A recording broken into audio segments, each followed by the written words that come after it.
eu gosto muito do que nós estudamos no decorrer dessa semana. A SESI nós temos estudado com algumas famílias, temos acompanhado, visitado alguns lares, visitado algumas pessoas. E geralmente eu sempre começo estudando a Bíblia com as pessoas dentro da temática da qual que nós estudamos no decorrer dessa semana. E eu gosto de apresentar a temática que nós estudamos da seguinte maneira: Deus criara o homem com um propósito. Não fora por um acaso que eu e você fomos criados. Deus tem um propósito para a tua vida, Deus tem um propósito para a minha vida, Deus tem um propósito para as nossas vidas. Amém. E eu gostaria de convidar vocês a abrir a sua Bíblia lá em Gênesis.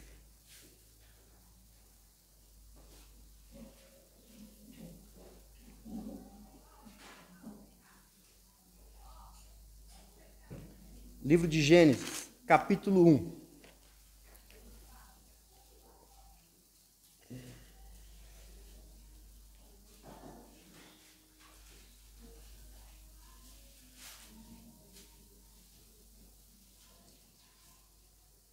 Amém?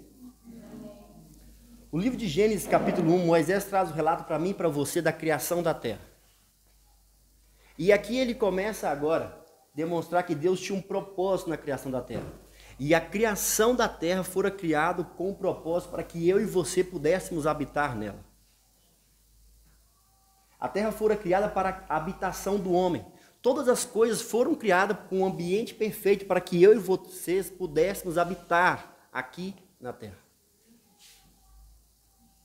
E Gênesis capítulo 1, versículo 1, que tem um princípio aqui que é fundamental, que eu creio para mim e para você, que está lá no versículo 1 e 2, fala assim, ó: no princípio criou Deus os céus e a terra, porém estava sem forma e vazia, e havia trevas sobre a face do abismo, e o Espírito de Deus pairava sobre as águas. E disse Deus, haja luz, e houve o quê? Luz. E viu Deus que a luz era boa, e fez separação entre luz e trevas, e chamou Deus a luz dia, e as trevas noite, e houve tarde e manhã o primeiro dia. Sabe o que é fantástico aqui? Porque hoje nós vivemos debaixo de um costume, uma tradição que nos fora imposta durante um período que qual nós identificamos e reconhecemos que foi um período na qual que um império que já estava proferido por Deus, que levantaria e trataria de mudar os tempos e a lei de Deus, que está lá em Daniel, capítulo 7, versículo 25. E por consequências desse poder, que nós identificamos, que começou com o poder romano, e sucedeu esse poder, desencadeou em algumas mudanças, pela qual era o propósito da criação da terra. A Bíblia está trazendo para mim e para você que clareza de que para Deus, um dia se faz com tarde e manhã. Porém, durante o período que os romanos, e sucessivamente posterior, imposto a todo mundo pela cultura na qual que fora prosseguida através do império e supremacia papal, nos é imposto uma cultura que a passagem do dia é à meia-noite. E isso ocorrera após este império no mundo. Eles trataram de mudar os tempos. Tanto é que hoje eu e você seguimos um calendário que é um calendário gregoriano, o quê? Romano. E outras implicações temos por detrás desta palavra tão importante relacionada ali em Daniel, capítulo 7, versículo 25. E por que isso é importante para mim e para você? Porque nós vemos que nós vivemos em meio a um grande conflito.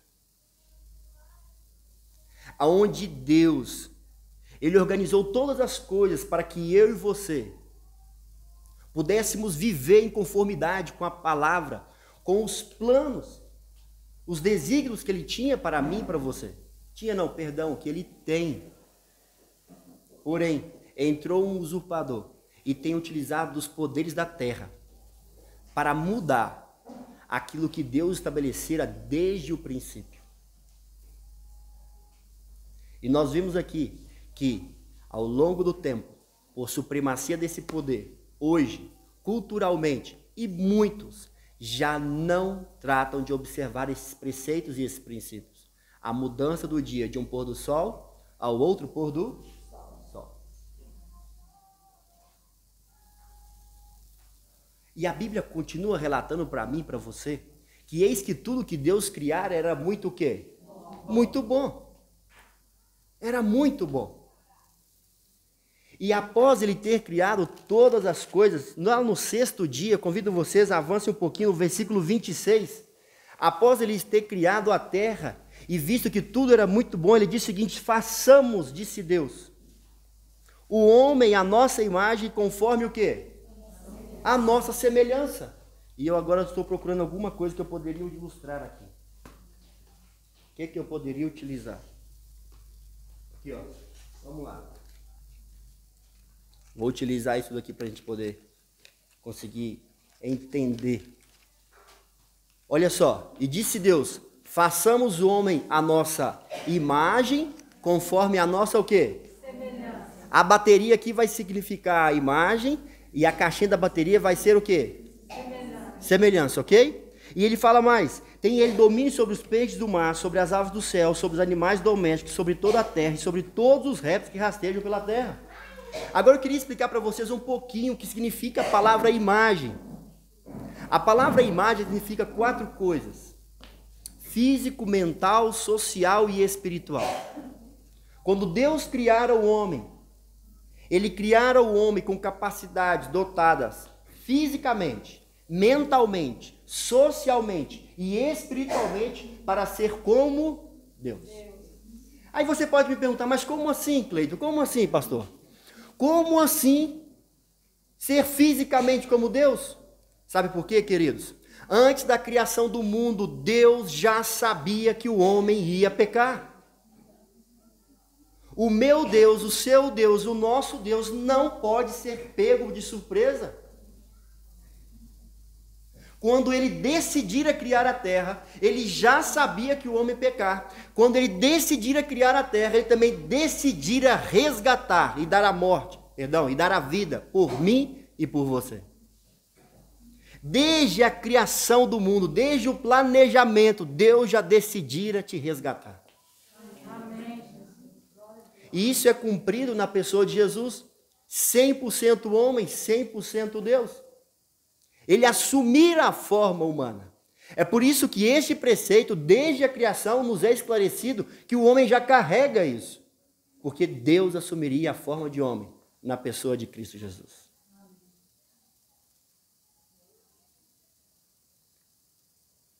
E logo após, físico, mental, Deus criara o homem com capacidade de pensar como Deus, de tomar decisões. Quantos aqui tem animais domésticos em casa? Quase todos, não é mesmo?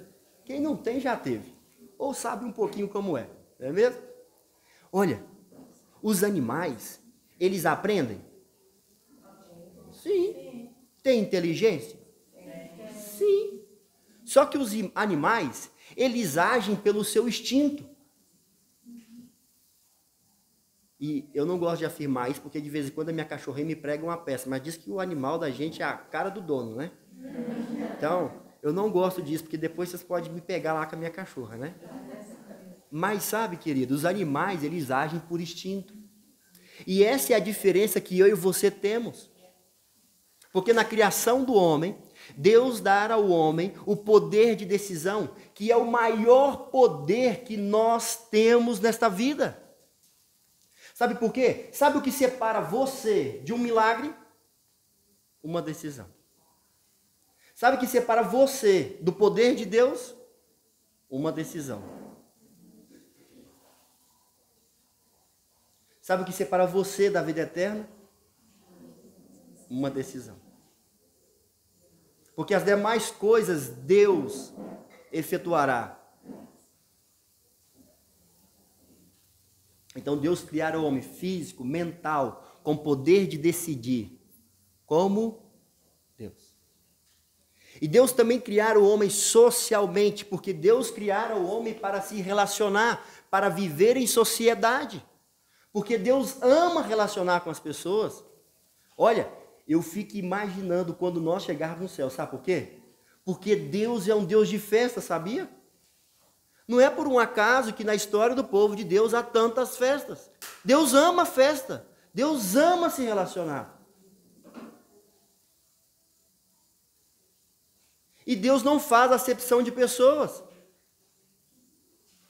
É por isso que quando a gente vê que hoje um dos maiores males que a nossa sociedade enfrenta, que é a depressão, é uma doença que é o primeiro sintoma, que é detectado logo de imediato, a gente não precisa nem de ser médico, quando a pessoa está com depressão, o que ela faz?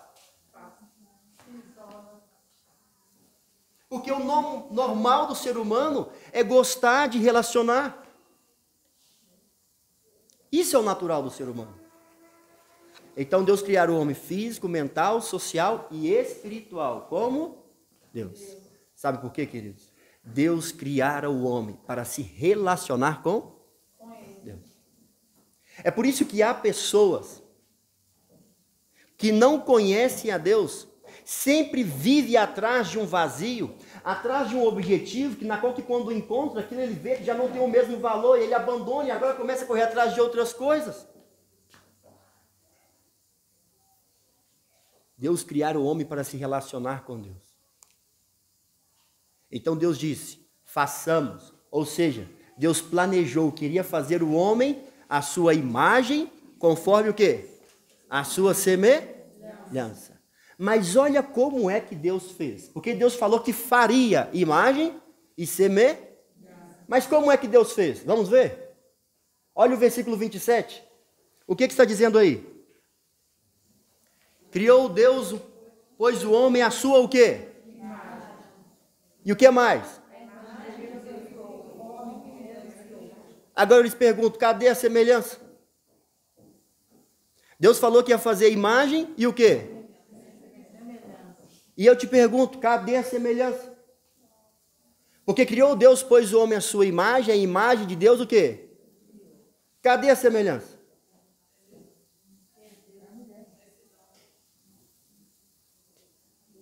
É isso mesmo, querido. Sabe o que acontece? Porque sou eu e você se decidimos que queremos ou não queremos ser semelhante. Deus criara você com dons de ser semelhante a Ele, mas é você que decide. É você que decide se quer tratar o teu corpo como Ele trataria, seguindo as leis de alimentação e tudo que preserva o templo do Espírito Santo. É você quem decide. É você quem decide se você quer continuar relacionando e amando o teu próximo como a ti mesmo.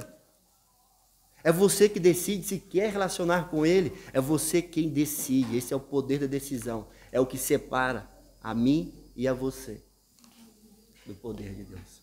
É a regra do jogo, que é o livre-arbítrio. Deus criara você e eu. Deus nos criara com capacidade, com dons, de sermos semelhantes a Ele. Mas somos nós que decidimos. É verdade que hoje, pela consequência do pecado, nós nascemos já com alguns traços, com problemas, mas é por isso que eu e você precisamos buscar a cada manhã uma oportunidade de ter um novo encontro com Cristo através da tua palavra, para compreender os teus planos e permitir que Ele possa regenerar a tua vida e a minha vida. É por isso. E gostaria de saber vocês como ser semelhante a Deus? Sim ou não? Sim. Quer ou não quer? Sim. Então vamos avançar? Para nós entendermos como ser semelhante a Deus, primeiro nós temos que entender o que é pecado. E eu entendo que para entender o que é pecado, a melhor maneira para entender o que é pecado é entender como entrou o pecado no mundo. E a palavra pecado, lá no Novo Testamento, utilizada por todos os apóstolos e discípulos, eles utilizam a palavra hamartia. A palavra hamartia, ela significa errar o alvo. Você mira uma coisa, mas acerta outra coisa. E então, segundo o Novo Testamento, segundo os apóstolos e discípulos, eles estão dizendo para mim e para você que pecado é errar o alvo. E sabe por que isso é interessante? Porque mediante todas as coisas que Deus criara, Ele falara que tudo é muito bom.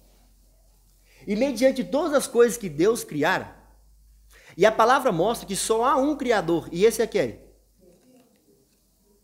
Se só há um Criador e tudo que ele criou é bom, como é que surge o pecado? Como é que surge o mal?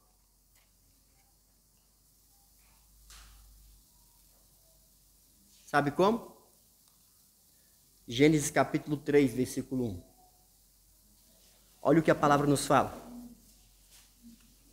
Gênesis capítulo 3, versículo 1. Fala o seguinte: mas a serpente mais sagaz que todos os animais selvagens que o Senhor Deus tinha feito, disse à mulher: não é assim que Deus disse? Não comereis de toda a árvore do jardim? Respondeu-lhe a mulher: do fruto das árvores do jardim nós podemos o quê? Comer. Mas do fruto da árvore que está no meio do jardim, disse Deus: dele não comereis, nem tocareis nele, para que o quê? Não morrais. Então, ou seja, queridos, como é que entrou o pecado no mundo? E aqui nós vemos alguns princípios básicos. Primeira coisa, a palavra de Deus sempre esteve presente na história da humanidade. O homem nunca esteve inconsciente adiante da palavra do Senhor. E como é que surge o pecado?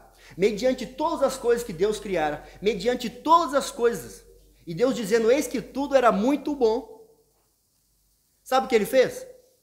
Ele fez o seguinte: vamos utilizar essas duas poltronas que são semelhantes. Dentre todas as coisas que Deus criara, tem uma que ele fala assim, ó: essa daqui você não pode sentar. Essa daqui você não pode tocar. De todas as árvores eles podiam comer, podiam tocar, mas uma Deus separou, falou assim: essa daqui você não pode tocar, essa daqui você não pode o quê? Sentar, você não pode comer. E sabe, dentro do contexto bíblico, tudo aquilo que é separado é considerado algo que é o quê? Santo. O contexto de separado quer dizer que aquilo é o quê? Santo. Mas aí você pode me perguntar, mas qual que é a diferença? A diferença é a palavra do Senhor. É isso que vai fazer a diferença na tua vida. Sabe por quê, queridos? A vida eterna depende de crer e praticar a palavra de Deus. Enquanto o homem cria e praticava a palavra de Deus, ele tinha direito à vida eterna. E o que Deus está tentando trabalhar no teu coração é que você possa aprender e crer e praticar a palavra dele, para que você possa ter novamente direito à vida eterna.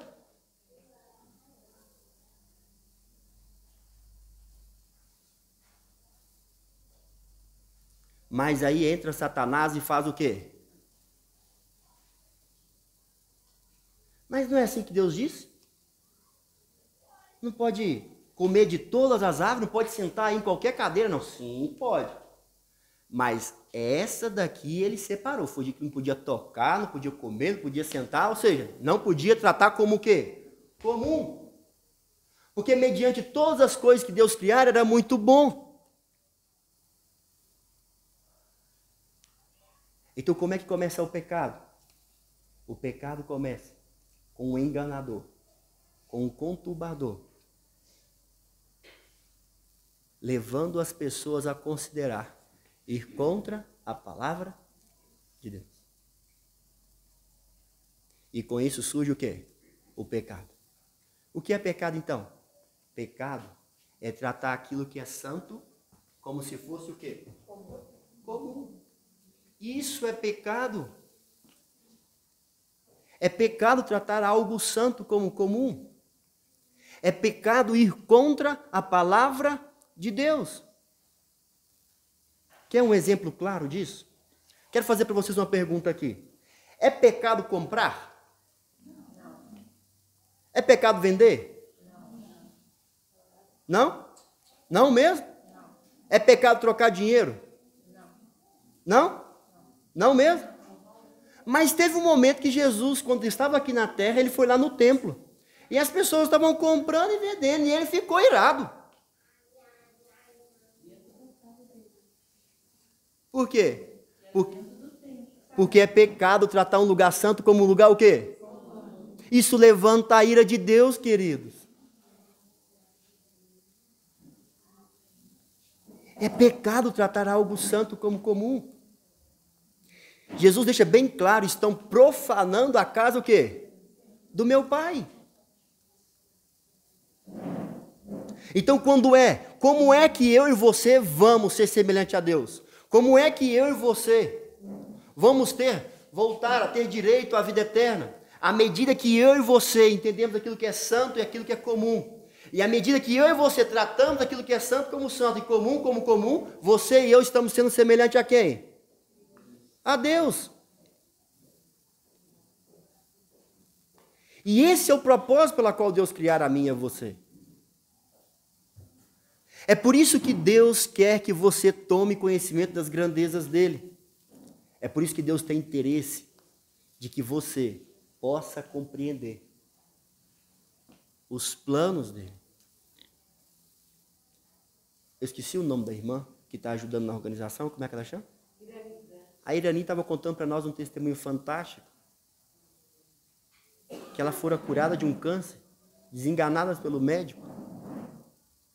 Deus atendeu às orações, às misericórdias, ela decidiu mudar e tratar o corpo dela como santo.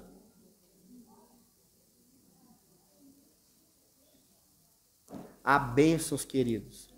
Há bênçãos especiais para aqueles que creem e praticam a palavra de Deus. Há bênçãos especiais. E eu gostaria de convidar vocês de abrir a sua Bíblia lá em Atos.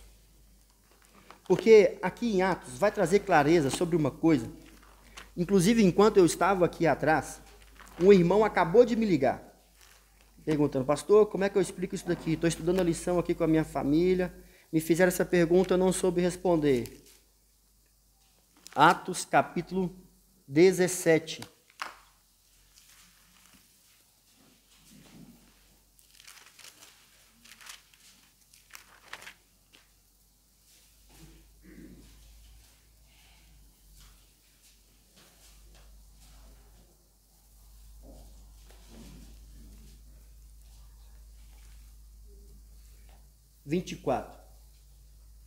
Olha o que a palavra nos fala. Qual era a compreensão, qual era o entendimento dos apóstolos, dos cristãos? O Deus que fez o mundo e tudo que nele existe, sendo ele o Senhor do céu e da terra, não habita em santuários feitos por mãos humanas, nem é servido por mãos humanas, como se de alguma coisa precisasse, pois ele mesmo é quem a todos dá vida, respiração e tudo mais. E de um só ele fez toda a raça humana, para habitar sobre toda a face da terra, havendo assim fixado os tempos previamente estabelecidos, os limites da sua habitação. Então, ou seja, queridos, de um só veio toda a raça humana.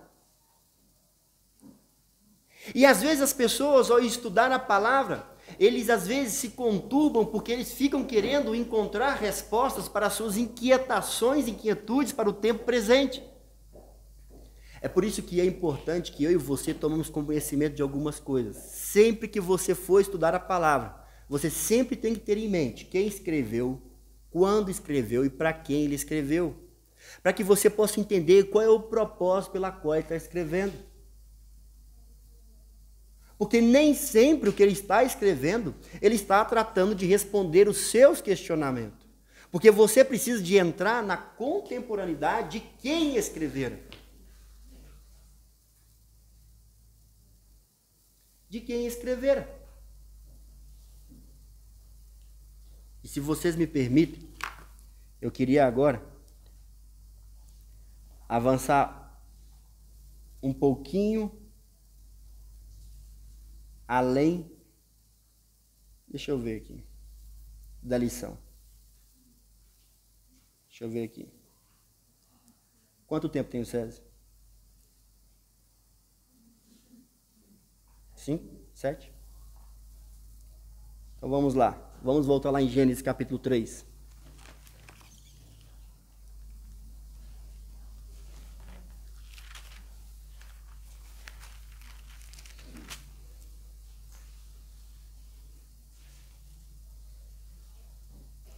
Olha o que Moisés está dizendo para mim e para você. Então disse a serpente, a mulher, versículo 4, continuando a leitura. É certo que vocês não vão morrer? Sabe, queridos, desde o começo da história da humanidade, Satanás está tentando convencer a mim e a você que ir contra a palavra de Deus não gera morte. Desde o começo, ele está tentando convencer a mim e a você.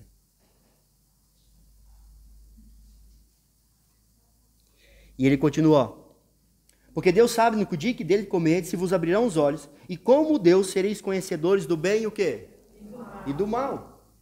É verdade, queridos, nós tornamos conhecedores do bem e do mal. Mas Deus já era conhecedor, mas Deus era praticante.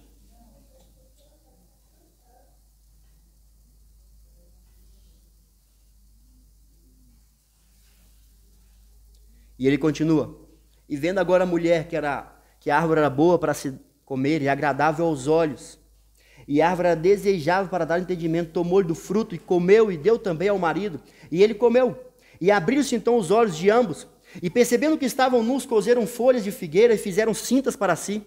Quando ouviram a voz de Deus, que andava no jardim pela viração do dia, esconderam-se da presença do Senhor Deus, o homem e sua mulher, por entre as árvores do jardim. E chamou o Senhor Deus ao homem, e lhe perguntou, onde estás? E ele respondeu, ouvi a tua voz no jardim, e porque estava nus, tive o quê? E então eu me escondi. Sabe, com a entrada no pecado, fora desenvolvido aquilo que nós chamamos de natureza pecaminosa. O que é a natureza pecaminosa? Eu gostaria de esclarecer um pouquinho isso daqui para vocês, porque é a sua luta, é a minha luta, é a nossa luta. Essa é a nossa luta. Sabe o que é a natureza pecaminosa? Nós não compreendemos as grandezas de Deus. O homem sabia que se ele comesse, se ele tocasse naquela fruta, ele ia o quê? Morrer. E ele tocou, ele comeu e ele morreu. Mas quando Deus vem, ele pensa, agora eu vou ter que prestar conta. E agora eu vou o quê? Morrer. E por que ele se escondeu? Porque ele não conhecia as grandezas de Deus. E muitas das vezes, queridos, nós também nos escondemos com medo de Deus, por não compreender as grandezas de Deus. É por isso que eu e você somos totalmente dependentes do conhecimento da palavra. Porque é a palavra de Deus que vai trazer para mim e para você revelação das grandezas de Deus. Quer você parar de ter medo de Deus? Quer você voltar a confiar em Deus? Quer você, mesmo mediante a queda, continuar se apresentando diante de Deus? Estude a palavra. Porque ela é lâmpada para os seus pés e luz para os seus.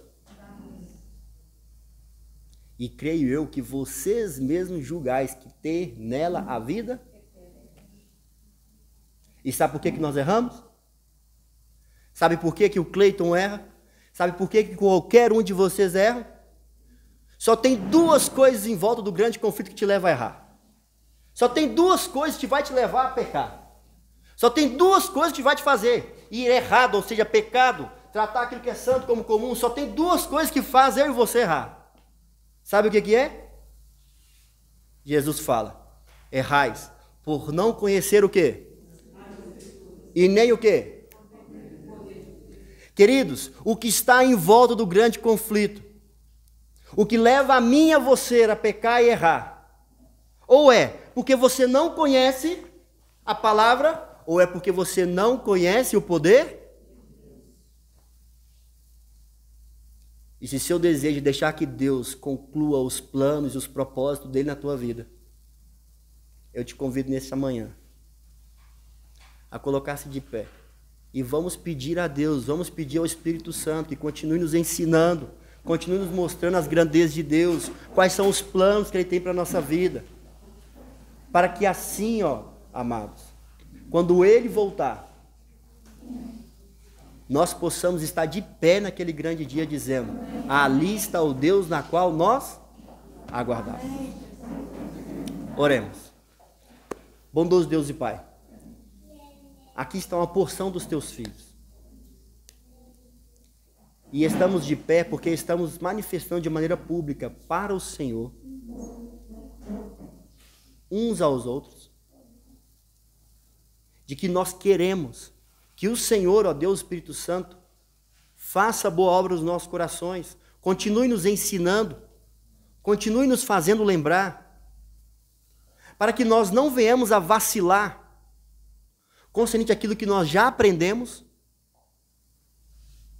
para que assim nós não erremos, para que nós não caiamos mais em pecado e em tentação. Que nós possamos voltar a desenvolver aquilo que fora perdido com o pecado, que é a confiança em Deus. Para que mesmo em face de pecado, qualquer situação, nós não tenhamos medo de comparecer diante de Deus. Ó Cristo Jesus, o Senhor que esteve conosco aqui na terra e conhece a nossa natureza e conhece e nos entende. Quantos têm se escondido do Senhor com medo de não receber o perdão? Com medo de pensar que já não há mais chance, que já não há mais maneira de que possa ser feito? Então eu lhe peço a Cristo que, por favor, continue nos batizando com o poder do teu Santo Espírito. Como a irmã mesmo disse, ela deu um testemunho aqui, não foi para se vangloriar, mas foi se vangloriar pelo fato de que ela viu, de que errando, mas que reconhecendo, ela também pode dar glórias ao teu santo nome. E isso é grandioso, ó Pai, porque é uma das maiores verdades que nós precisamos viver. Porque nós damos glória ao teu santo nome, não é somente nas boas obras, mas é também nas boas obras de ter coragem e audácia de continuar de pé, porque nós cremos que temos um Salvador e mediador chamado Jesus Cristo. Ele é o nosso fiador. É Ele que nos dá a audácia de continuarmos olhando para as pessoas que machucamos e dizendo: dá-me uma nova oportunidade. É o Senhor, ó Pai, que nos dá a audácia de não enfiarmos a nossa cara, o nosso rosto em terra e escondermos de vergonha das nossas mazelas. Obrigado, Cristo Jesus. Obrigado porque o Senhor tem sido Senhor e Salvador das nossas vidas. E eu lhe peço, dá-nos unção, ensina-nos, envia-nos o Espírito Santo, faça-nos compreender as grandezas